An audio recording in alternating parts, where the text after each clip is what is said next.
अस्सलाम वालेकुम दोस्तों, इफ्तार से पहले मैं लाइव आया सिंध पब्लिक सर्विस कमीशन के हवाले से और मैंने कहा था कि मैं इफ्तार के बाद लाइव आऊँगा। और जी बिल्कुल, आज पहला रोज़ा था तो इस वजह से थोड़ा टाइमिंग भी हमारी इफ्तार के टाइम पे आई। बात यह है कि मैंने ऊपर कैप्शन में लिखा है कि नज़ीर कलोड़ो क्या वाकई अनवर मजीद का बंदा है। अब आप बोलेंगे कि जी मैं ऐसा क्यों कह रहा हूँ। मसला ये है कि पिछले एक महीने से जब से सिंध पब्लिक सर्विस कमीशन में पहले पोल्ट्री साइड के और अब लाइव स्टॉक साइड के जो रिसर्च ऑफिसर्स हैं या वेटनरी रिसर्च ऑफिसर्स के इंटरव्यूज़ हो रहे हैं, हमने इंफॉर्मेशन और तस्दीक शुदा इंफॉर्मेशन की बुनियाद पे कहा था कि रिटन टेस्ट में नज़ीर कलोड़ो और गैंग ने 8 लाख रुपए फ़ी बंदा लिए रिटन टेस्ट पास करवाने का, और मतलब 8 से 10 लाख रुपए लिए। उसके बाद फिर इन्होंने जो है वो अभी जो इंटरव्यूज़ चल रहे हैं, अब तो ये इंटरव्यूज़ बड़े प्रोलॉन्ग हुए हैं और इन इंटरव्यूज़ में भी इन्होंने कोई 200 बंदों से, जो मेरे पास कंफर्म इंफॉर्मेशन है, 200 बंदों से इन्होंने 20-20 लाख रुपए लिए हैं इंटरव्यू पास करने के। मैंने डे 1 से ये रिक्वेस्ट की, ये डिमांड की, मैं ये चीख रहा हूँ कि ये इंटरव्यूज़ रिकॉर्डेड होने चाहिए थे। ये इंटरव्यूज़ आप कम से कम कैमरा में रिकॉर्ड करें ताकि कल को अगर कोई कैंडिडेट एतराज़ करे कि जी उसके साथ नाइंसाफ़ी हुई है तो कोर्ट में वो रिकॉर्डिंग चला दी जाए।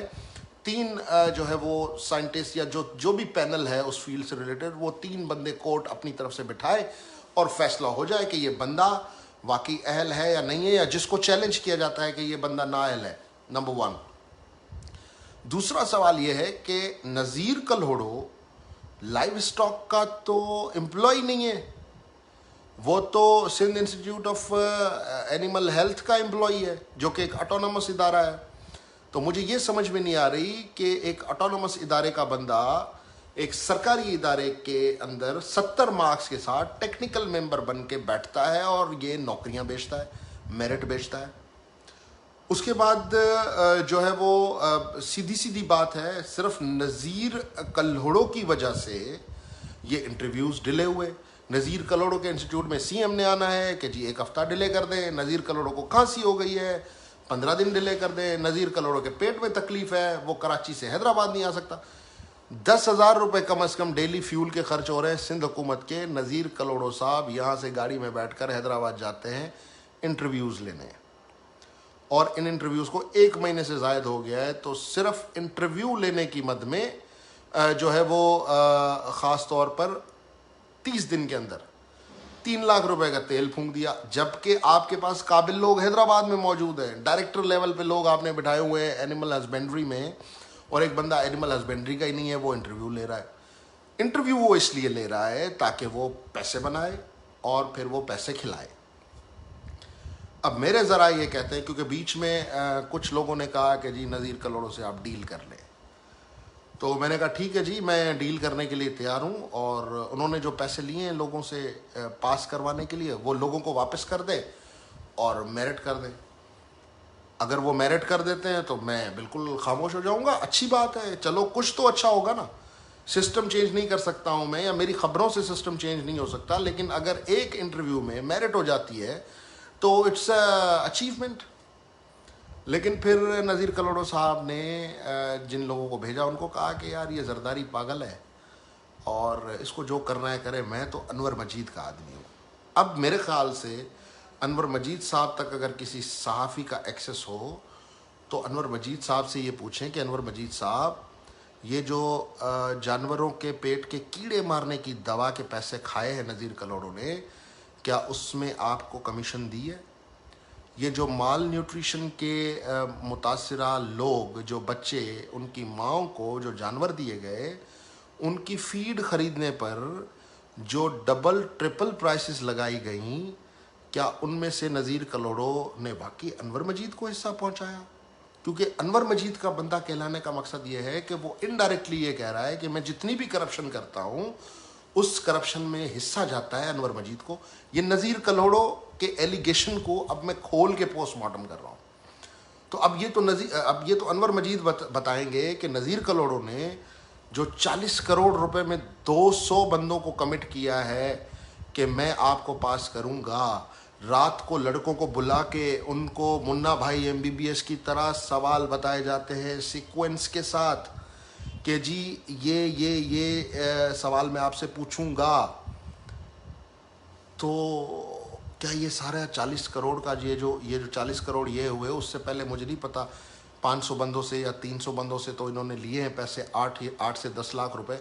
تو یہ جو تقریباً 60-65 کروڑ روپیہ انہوں نے صرف سندھ پبلک سروس کمیشن کے ایک ویٹنری ڈاکٹرز کے عہدے کو بیچ کر بنائے ہیں, کیا ان میں سے بھی انور مجید کو نذیر کلوڑوں نے حصہ دیا ہے؟ کیونکہ وہ تو کہتا ہے کہ میں انور مجید کا آدمی ہوں.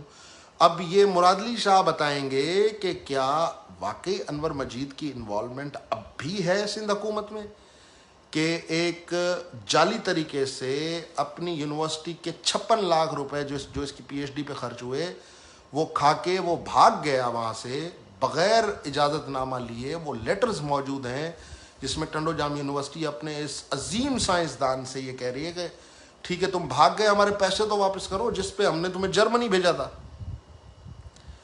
تو اب یہ تو میں جب بھی ملوں گا انور مجید سے, may be in few days میری ان سے ملاقات ہو جائے, تو میں ان سے پوچھوں گا کہ جناب یہ جو تقریباً 1 ارب روپے کی کرپشن نذیر کلوڑوں کی میں آپ کے سامنے ایکسپوز کر چکا ہوں, آپ کو بتا چکا ہوں.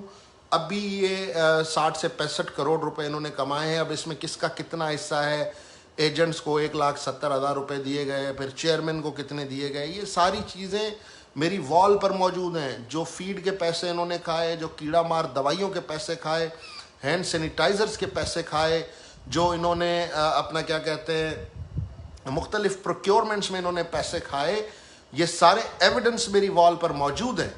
لیکن وہ کہتا ہے کہ میں انور مجید کا آدمی ہوں, مجھے باری پتافی کچھ نہیں کر سکتا. وزیر ہے باری پتافی, سردار ہے باری پتافی صاحب کی فیملی فیصلے کرتی ہے ادھر گھوٹکی میں, اور ان کے ماتحت افسر ان کی سننے کے لیے تیار نہیں ہے, سیکریٹری کی سننے کے لیے تیار نہیں ہے.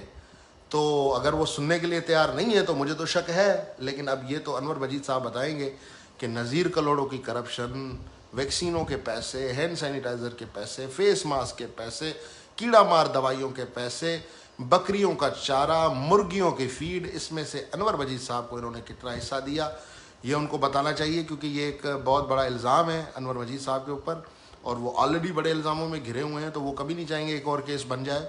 تو آئی ہوپ کہ وہ کسی نہ کسی فورم پہ اس کی وضاحت ضرور کریں گے. باقی ہم اس ایشو کو فالو کر رہے ہیں, interviews Sindh public service commission میں ڈیلی ہو رہے ہیں. کوئی قابل بندہ نہیں ہے لائیو اسٹاک میں نذیر کلوڑوں کے علاوہ, اور اسی نے انٹرویوز کرنے ہیں. اور اب جو وہ بات کرتا ہے کہ میں ان صاحب کا بندہ ہوں, تو کہیں نہ کہیں ہو سکتا ہے کہ ان کی جو ہے وہ بات سچ بھی ہو. تو لیٹ سی, ہم بھی ادھر ہیں, دیکھتے ہیں کیا ہوتا ہے, اور اس سلسلے میں جو بھی اپڈیٹس آئیں گی وہ ہم آپ کے ساتھ بالکل شیئر کریں گے. مجھے دیجیے اجازت, اللہ حافظ. ویڈیو پسند آئے تو شیئر ضرور کیجیے گا. بہت سے دوست کہہ رہے ہیں کہ جی ہمارے کمنٹس پڑھیں, تو میں آپ کے کمنٹس کا بہت شکریہ, لیکن میں اگر آپ کے کمنٹس پڑھوں گا تو پھر میں ٹاپک سے ہٹ جاؤں گا. بہت شکریہ, thank you very much for watching. Allah حافظ.